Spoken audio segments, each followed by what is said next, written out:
People call this the holy grail of luxury travel cards because you can get lounge access, complimentary hotel status, and so much more with this card. This card is talked about a lot, but I'm here to say if it can really provide us value as regular spenders with the $695 annual fee that it charges. First, let's talk about what this card is.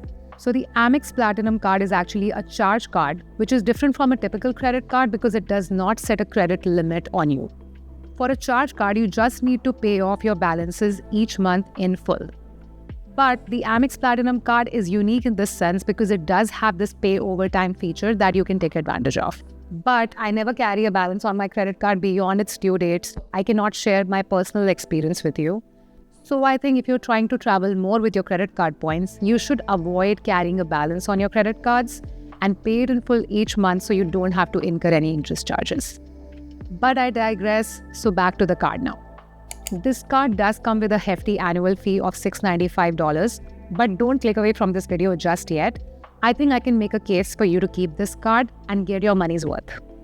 Amex has a lot of credit cards in the market, but don't get confused because there's just a small family of Amex cards that earn the Amex membership rewards points.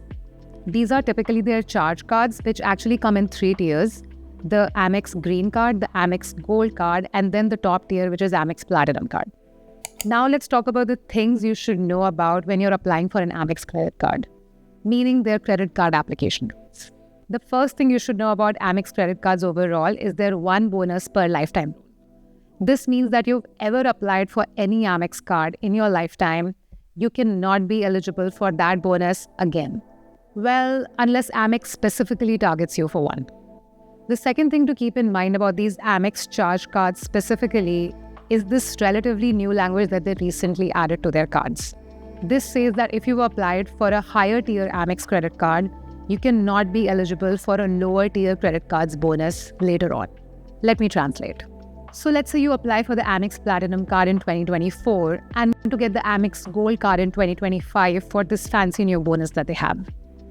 Unfortunately, you will not be eligible for the Gold bonus because you already have a higher tier card, which is the Amex Platinum card.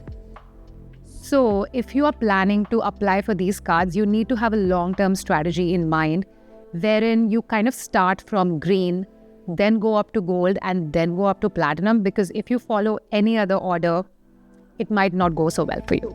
When I got the platinum credit card back in 2019, this rule did not exist. So now if I want to apply for the gold or the green credit card, I will never be eligible for that bonus. Let's start with the sign-up bonus and the points earning structure first. So Amex is known for showing different sign-up bonus numbers to different people, but I do recommend that you wait until you get a good sign-up bonus before you decide to get this card. I always tell my friends to not get this card unless they are getting at least 150,000 points sign-up bonus. And why is that? That's because you're paying a lot of annual fee for this card, so we have to make sure that you maximize the heck out of it. So I know what your next question is. How do you find the 150,000 points sign-up bonus, right? Well, that kind of depends. You may or may not see it if you just simply go and type it on Google and try to look for this offer. So here are 3 things that I recommend doing. Number 1, ask a friend or family member for a referral link. Number 2, use your favorite creator's referral link.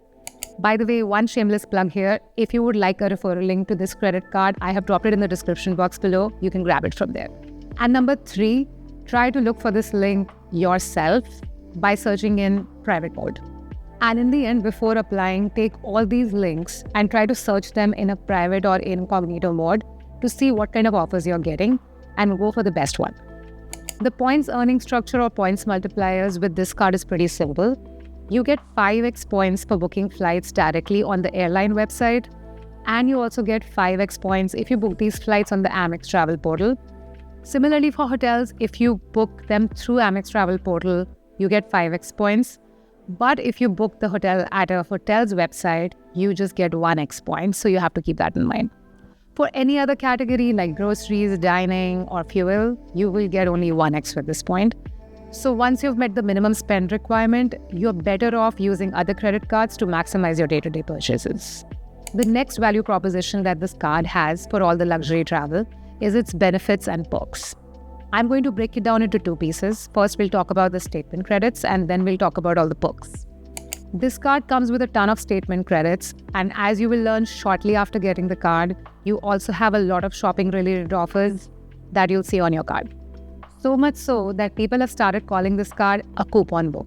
So here is a list of all the statement credits that you get. You get $200 of Uber Cash annually, which you will get $15 each month, and in the month of December, you get $35. Then you get biannual Saks credit of $50, meaning that you have $50 to be used from January through June, and then $50 more to be used from July through December. You also get annual airline fee or incidental credits of $200, which is available to you all at once immediately.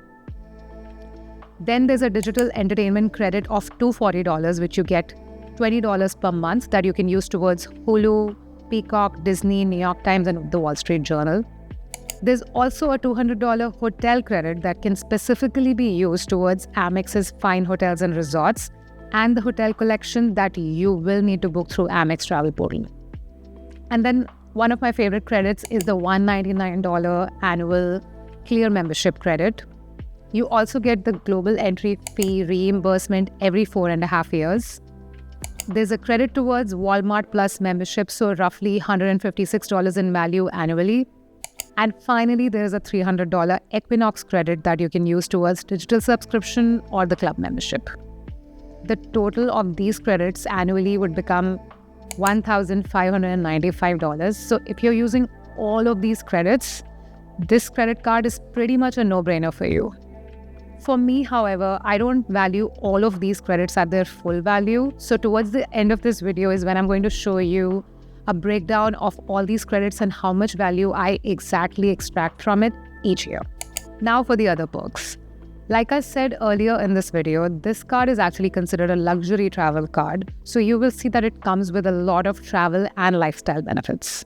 And I definitely think that it can be really valuable. So here is the list of all those benefits.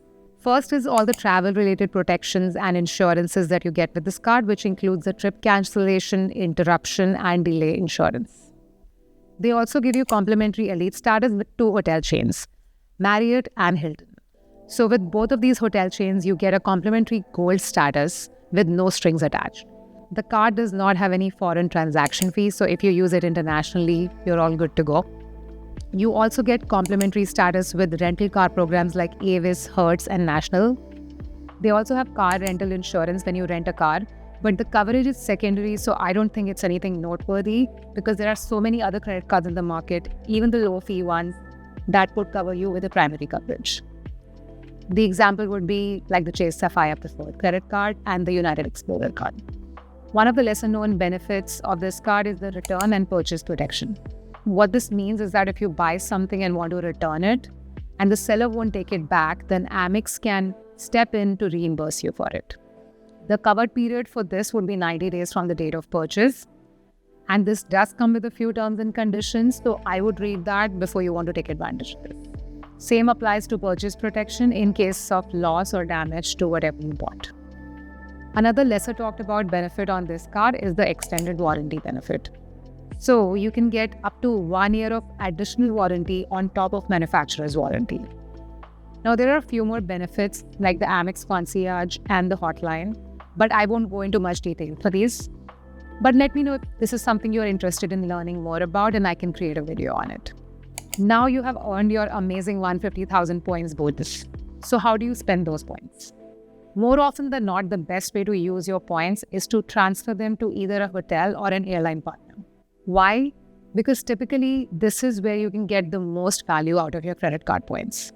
I have some tutorials on my channel on how you can book business class tickets for way less if you try to use your points right.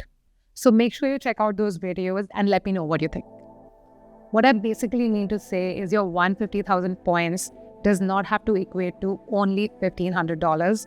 There is so much more that you can get out of your points if you know how to use them right. As of the filming of this video, here are the transfer partners that you can transfer your Amex membership rewards points to. Some of the good ones on here are Air Canada, Air France, and Emirates, all of which I have personally used. And like you can see, the list over here is pretty comprehensive, so you have a ton of choices. Alright, so we have one more fun part left in this video. So now I'm going to show you exactly how much benefit I derived from this card in 2024. So I'm going to show you how many points I earned, how many points I spent, and how much of the statement credits did I actually use that I found helpful. And this is as of August. So for Uber, I used $120. For Saks, I've used $50. I have used my entire airline fee credit of $200. I've used my entire Clear credit of $199. I've used my Walmart credit and my digital entertainment credit. That's a total of $833 until August. Now, I do put a value of 0 on certain benefits like the Equinox credit, which is $300 in value, but since I cannot really use it, I don't think that's really valuable for me. And for certain benefits like Walmart that I do not use day to day, I would value it at half of what I just showed you. So maybe my total value until August from this card would be $800, which is still in excess of the $695 annual. For points, I've earned 56,000 points in total this year, and I have spent 74,000 points from my Amex account this year. I'm operating at a very low points balance right now, but my plan is to make it back very soon. And by the way, all the points that I earned in 2024 was actually not from spending $56,000 on my card. So if you want to learn more about my strategies to maximize Amex points, let me know in the comments and I'll be sure to create a video on it. So yes, I earned 56,000 points in 2024 and I was able to redeem them at an average value of 2 cents per point, which means that the dollar value of these points hovers around $11-20 for me this year.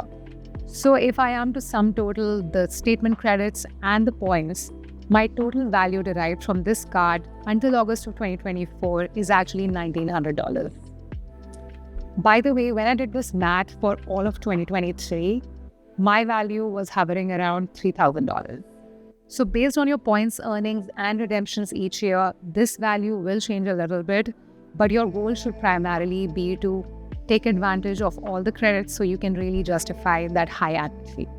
So from 2019 to 2024, ever since I've had this card, I've always done this math every single year to make sure that this card is still making sense for me for the $700 that I'm paying.